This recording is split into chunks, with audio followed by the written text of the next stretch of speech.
Hello, everybody. Today we are going to work on CELPIP Reading Part 3, which is also called as Reading for Information. So let's start. Now, what is reading for information? It is Part 3 of the CELPIP Reading. We get 10 minutes to solve 9 questions. What is the kind of text there? There are 4 paragraphs. They can be about a person, a place, event, or a process. Examples are like an explanation on how something is made or something works, a discussion on territory or habits of animals, a biological or a biographical account of somebody's life. The tone is generally formal, educational, and descriptive. It is factual and objective, and it's not an opinion piece. It is not specialized, so basically it's for everybody, it's for universal appeal. How do we solve it? Step 1, review the whole thing. Identify the key details of the text, the topic of reading, the main idea, and the topic of every paragraph. Take about 1 minute to do it. Read the text and the question answers. It should take you about 8.5 minutes to do it. And what you need to do in this is, let me mark it for you. You need to use the paragraph topics to locate the relevant information. Scan the paragraph using keywords and paraphrase to locate the information. Read the part of the paragraph carefully to make sure that the exact information in the statement appears in the text, and choose E if the information is not given. So what exactly happens here? We have got para A, para B, para C, para D, and we have got 9 questions, 1 to 9. So all these statements will pertain somewhere. For example, 1 goes to D, 2 goes to D, 3, 4 goes to B, or any other goes to C. And E, if nothing is there, suppose ninth paragraph doesn't match anything, so we are going to write E there. Okay, so it's A, B, C, D, E. 5 options are there for these 9 questions. Let's proceed further. You'll be left with last 30 seconds. Review, check to see if you've answered every question, if something has been left out or not. Let's try one. First, we're going to skim the passages. I'm going to preview in 1 minute. Let me put off my video. Okay. And here you are. Paragraph A, the first paragraph of the first sentence of the paragraph gives us a lot of information. So we are going to work on the first sentence of this paragraph. The history of Canada spans from arrival of Paleo-Indians thousands of years ago to the modern era. So it's talking about history, like long back history till now. Paragraph B. From the late 15th century, French and British expeditions explored, colonized, and competed over territories within what is now Canada. So here we are talking about from 15th century onwards, French and British expeditions fought over something, they explored, they colonized, and now what is called as Canada, they built that. In Para C, although Canada has achieved responsible government in 1848, Britain retained control over its foreign and defense policies until the conclusion of the First World War.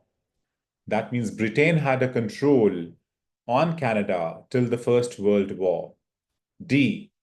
Over the centuries, Canadian culture has evolved through blending of Indigenous French, British, and more recent immigrant traditions. So he's talking about how the cultures have developed in Canada. So these are the 4 paragraphs, and we are very clear that first talks about history, second talks about colonization and fights between Britain and France. C talks about Britain hold on Canada. D talks about the evolution of culture. So let's see the questions now. We have 9 questions, and here they are. All the 9 have been put up here. So how do we solve them? So we are going to check every question once we read the paragraph. So let's read the paragraph first, and then we're going to read every question. So in the first paragraph, I'm going to help you, then I'm going to reduce my help. So I would suggest you to please take a pencil and a paper so that you can start working on the answers. How do you work on the answers? Whatever comes in your mind about paragraph A, whatever information is there, write it on the piece of paper. By end of the session, we will have all the answers on the screen. Without much ado, let's start it.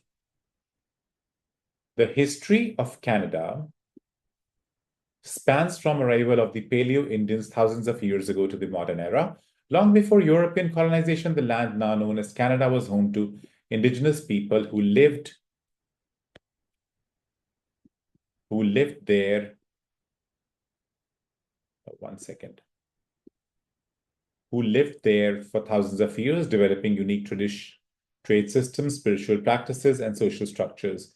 By the time Europeans first arrived, some of these ancient civilizations had already vanished, leaving evidence uncovered through archaeological research. So he is talking about a lot of history. So let's see what is history here.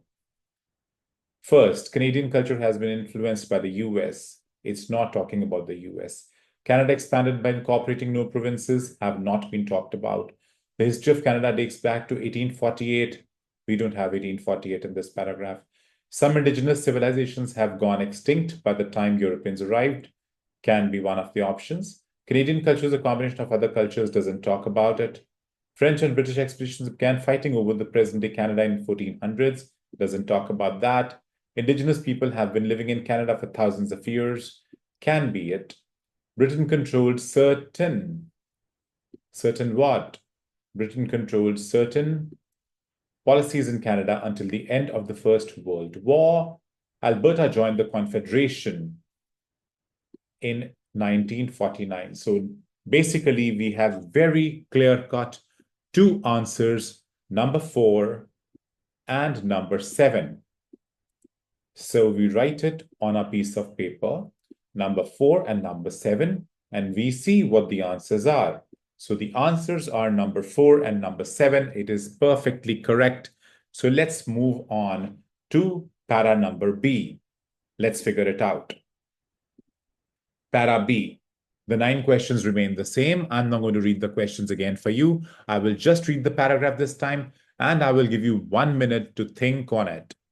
From the late 15th century, French and British expeditions explored, colonized, and competed over territories within what is now Canada. The French claimed the colony of New France in 1534, establishing permanent settlements by 1608.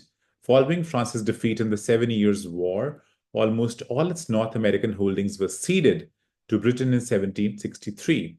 The British province of Quebec was later divided into Upper and Lower Canada in 1791, then reunited in 1841. In 1867, the province of Canada joined with the New Brunswick and Nova Scotia to form the self-governing Dominion of Canada through Confederation. Over time, Canada expanded to include other British territories, culminating in the addition of Newfoundland and Labrador in 1949.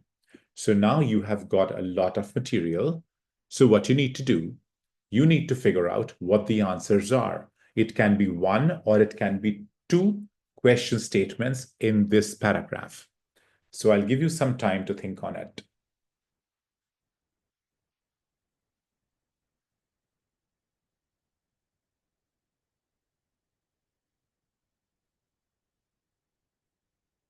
All right, now the answers.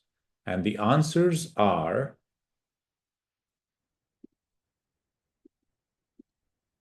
number 2 and number 6. So let's see what is number 2 and let's see what is number 6. Canada expanded by incorporating new provinces. This is quite evident.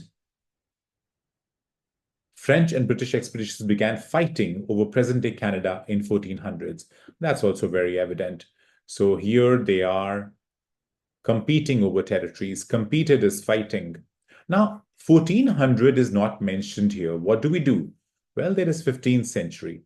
15th century and 1400s are same. Okay, so this matches very well. And this matches to the entire gist. Everything is being talked about adding more provinces to Canada. So this is very clear.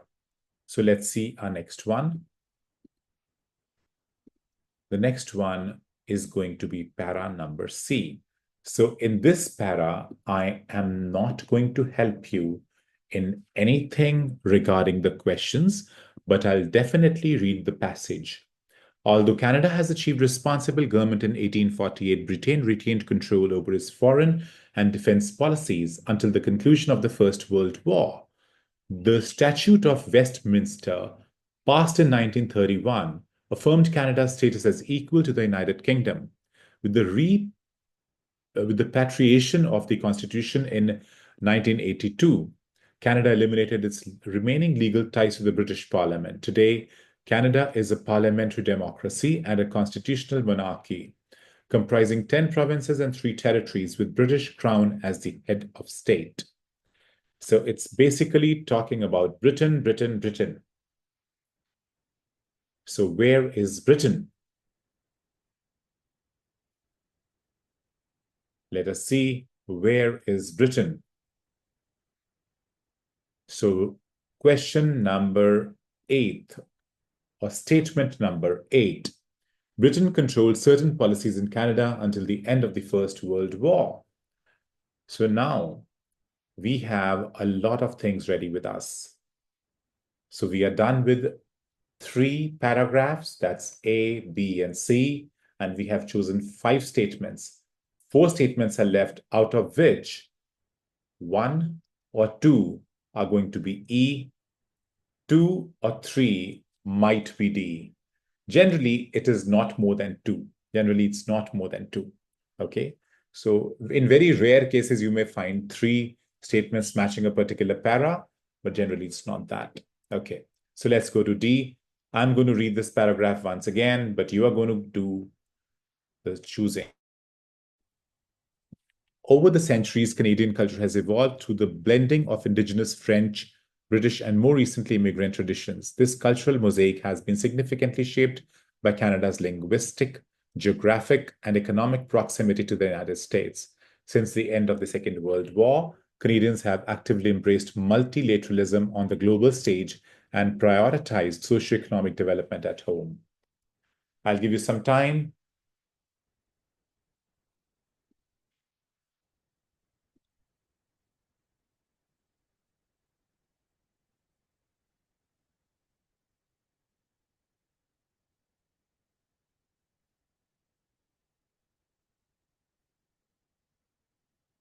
Okay. And the answers to this are number 1 and number 5. Number 1 is Canadian culture has been influenced by the US.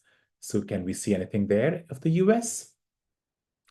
It talks about proximity to the United States, which means closeness to the United States. And this cultural mosaic has been significantly shaped by Canada's linguistic, geographic, and economic proximity to the United States, which means that Canada has been influenced by the United States. So it's not the same wording. It is this paraphrasing. It is the synonyms. Canadian culture is a combination of other cultures. Canadians have actively embraced multilateralism on the global stage and prioritized socioeconomic development at home. Over the centuries, Canada has evolved through these cultures. So everything is saying that it is a combination of other cultures, and here it's the US. So now everything is clear. So whatever is left out, that is E. So let's see what has been left out. So what we chose was this. We have chosen number 2. We have chosen the history dates back to Canada. Number 4, we have chosen British fighting. Indigenous people have been living in Canada and Britain control this. So number 3 and number 9 have not been chosen. So they come out to be as E. So what are the rest? The rest are very simple. So let's see what they are. So I'm going to go to the answers now. Collate your answers together and we'll see what the answers are. First is D, second is B, third is E, fourth is A, fifth is D, sixth is B, seventh is A, eighth is C, ninth is E. Let us see what your answers are. You can always check it out. If it is more than about 7, it's great. If it's between 5 to 7, it's all right. If it is less than 5, you need to do more practice. With this, we come to the end of our video, and I hope that you must have learned something out of it. Thank you so much. Wishing you all the best.